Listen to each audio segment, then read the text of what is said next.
For today's vlog ay pupunta tayo sa isa sa mga tourist destination dito sa aming isla. Pero bago kami pumunta doon is bumili muna kami dito ng snacks sa Tangtang Snack House. Ito yung sinasabi ko sa inyo na palagi naming binibilhan ng mga snacks or street foods kapag nag-crave kami ni Mitch or ng aking mga friends. So kasama ko pala dito ngayon si Mitch at saka si Inday Ilay. And after that, we headed to our destination. And yes, we're going to our lighthouse, the Hintutulo Lighthouse or the El Faro de Isla Hintutulo.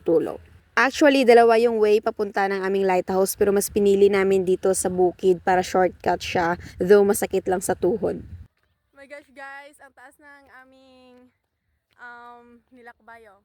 Okay.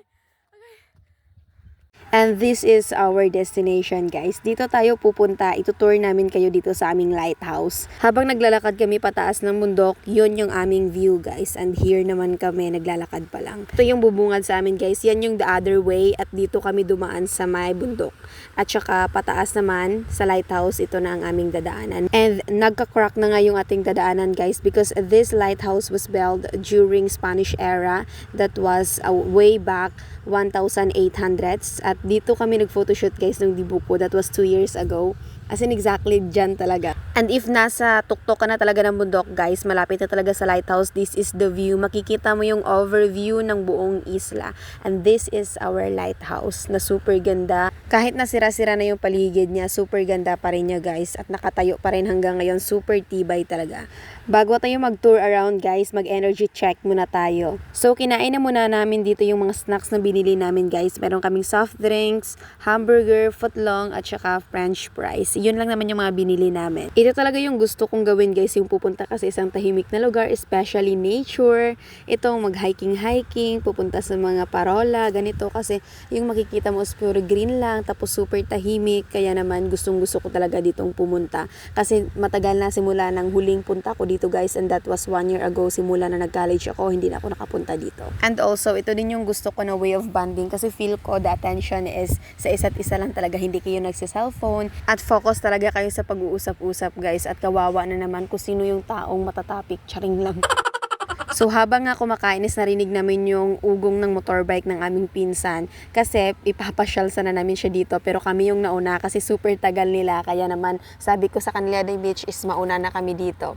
Siyempre, feeling bakasyonista din tayo, parang turista na nagtutour din sa sariling lupang sinilangan. Oh my gosh guys, bago kami makapunta dito sa Parola, tignan nyo naman yung aming mga pawis.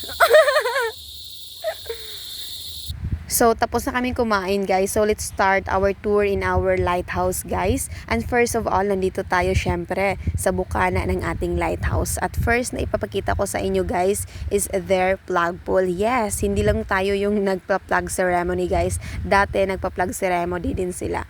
And my grandparents was once one of the caretaker of this lighthouse. At saka entrance pa lang guys, mapapawaw ka talaga. And take a look with the walls guys. Made of stone talaga siya or rocks. Hindi talaga siya basta-basta na semento lamang. At saka na-amaze din ako dito guys sa kanilang kahoy dito sa door. Super adorable talaga kasi matibay na matibay talaga. Kahit niyuyug ko, hindi talaga siya nauyug-uyug. Kahit na palagi naman ako ditong pupunta guys, way back when I was in high school, still na-amaze talaga ako dito sa lugar na to kasi super tibay niya talaga. Tapos hindi pa talaga siya totally nasisira. Kahit na sobra 100 years na siyang nakatayo, hindi pa rin siya basta-basta natitibag. At saka sa sobrang katandaan niya guys is may tumutubo ng mga puno sa ibabaw ng mga walls. And take a look with their steel bar guys. Buong buo pa rin talaga. Hindi siya like yung nagbibitak-bitak. Tapos kinakalawang, hindi talaga siya, buo pa rin siya guys. At super na-amaze talaga kasi super tibay talaga ng mga construction materials way back then, no? Unlike ngayon. At yung mga pader niya guys, maa-amaze ka talaga kasi hindi siya puro simento, ganun. Kasi parang mga rock siya, mga bato-bato. Tapos may malalaking bato talaga, tignan nyo yung sa Parola talaga. Diba? Parang mga piniled up siya ng mga malalaking bato tapos nilagyan lang na parang grout kung sa tiles pa, 'di ba? As you can see guys, nakikita niyo naman 'yan, hindi talaga ako good in explaining sa mga ganyan kasi hindi naman tayo engineer. And aside pala sa Parola itself, guys, is mayroon ditong dalawang building. Ito yung una, mayroon siyang dalawang kwarto, guys, at saka parang mayroon siyang receiving area or parang salas. Yun yung dinaanan natin kanina bago tayo makapasok dito mismo sa My Lighthouse. Tapos mayroon siyang mga fence na pwede ring upuan. Parang ano lang siya, parang harang-harang lang. So, ang kwarto pala ng unang building na to, guys, is magkabilaan. Tapos ito yung pangalawang building. At alam nyo ba, guys, na itong lighthouse namin na binild ng mga Spanish noong World War II, is sinasabi nila na isa sa mga taguan ng mga Spaniards dati nung panahon ng gera. Kaya naman isa ito sa mga historical place dito sa aming isla at isa sa mga tourist destination. May 3 balon dito, guys, sa Parola, at ito yung una, guys, na sinasabi nila na may underground daw. At tignan nyo naman, may talian siya ng lubid na very matibay talaga kasi sinasabi nila na doon daw nagtatago yung mga Spanish dati. So ito yung pangalawang building, guys, itutour na namin kayo. Ito yung unang kwarto. Mayroon siyang tubo at saka parang may mga battery siguro yan. And this is the second room, guys. So mayroon siyang pugon. Dito nagluluto yung mga tao siguro sa unang panahon. Kaya ito yung yung ginagamit sa pagluluto, pugon. 'Di ba? Super ganda talaga kahit na super luma na siya pero maganda pa rin yung structure. At mayroon din siyang parang CR, guys. So let's proceed to the third room. Yung nasa loob ng room, guys, na ikatlo is ganun din. Mayroon din siyang pugon. Siguro mahilig magluto yung mga tao dati kasi marami silang lutuan.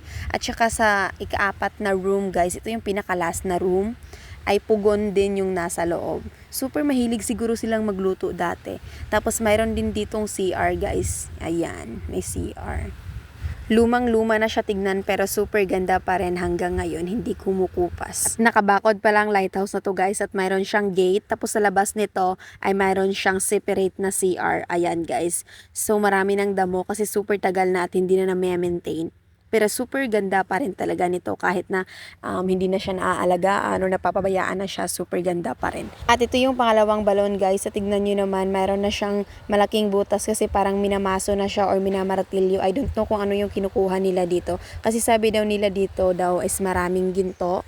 Kasi sabi ko nga kanina, hindi ito ordinaryo lang na balon, guys, kasi underground to. Nababa na nga to ng ating mga ka-isla vloggers at sabi nila is puno na daw ng basura. At totoong hindi siya normal na balon, guys, kasi meron siyang mga pader sa ilalim. At may mga ahas na rin kasi marami ng mga basura kasi doon na nila tinatapon. At pagkatapos ng maglibot-libot, guys, sa paligid ng Parola is nag-decide na kami na aakyat na kami. So anyways, guys, I have a fears of height pero i-conquer natin to para lang ma-tour ko kayo sa paligid at mapakita ko sa inyo yung overview ng ating isla, guys. Yung hagdan pala, guys, is paikot na paikot. Yes, spiral siya. Tapos mayroong mga bintana at super ganda ng paligid, guys. Kahit na natatakot, guys, mawawala talaga yung takot mo sa view kasi super ganda. At dahil nga sabi ko sa inyo na pabayaan na ang lighthouse na to, maraming mga dumi-dumi ng mga hayop.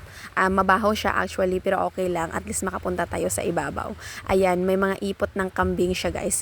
And after doon sa hagdan na spiral, mayroon pa ang isang hagdan dito, guys. Ayan. Para makapasok ka talaga sa pinakaibabaw. Actually, may pinakaibabaw pa to. Yan, may hagdan pa yan. Yung pinakalas na hagdan pababaw.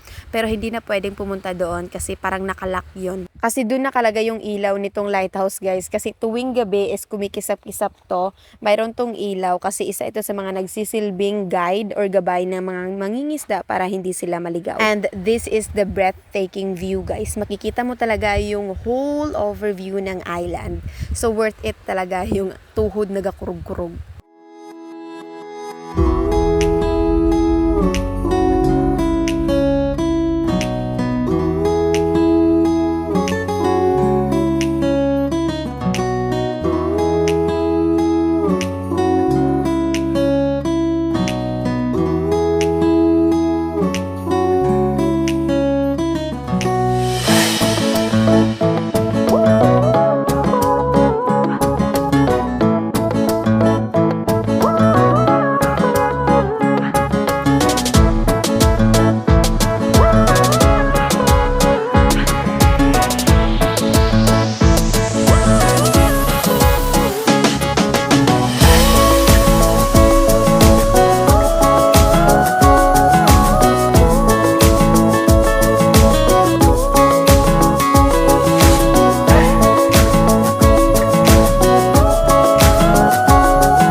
before you can reach the top. Gosh. Tapos na ang ating lighthouse tour, guys. So, kinuha ko na dito yung aming mga dumi kanina from our snacks kasi we're going home na. At saka, andito na pala yung aming pinsan, guys, na itutour sana namin pero nauna pa kami. So, pauwi na kami, guys. Dito pa rin kami dumaan kanina kung saan kami dumaan pataas. Kasi shortcut ito kahit na bundok siya, guys. So, you have to be extra careful at baka madanlog ka, guys, at magbulid-bulid ka pa idalom. Mabuti sana kung may sasalaw sa'yo, pero kung wala ay lagtok ang ulo mo, gid. Buti na lang at marami ng damo-damo dito, kaya naman kung madulas ka at saka magligid-ligid ka pa idalo, mayroon kang mahahawakan na hindi ka talaga mapunta directly sa ilalim. At super ganda ng view, guys, kasi medyo papalubog na yung araw nang makaalis kami dito sa my lighthouse. Tignan nyo naman yung aming view, guys. Super ganda talaga. And here we go, we're going home na, guys, and thank you so much, guys, for watching. And shout out gali kay Alvin Bacolod for always supporting my vlog. Thank you so much, and thank you so much, guys, for all of your support. Spread love, no hate.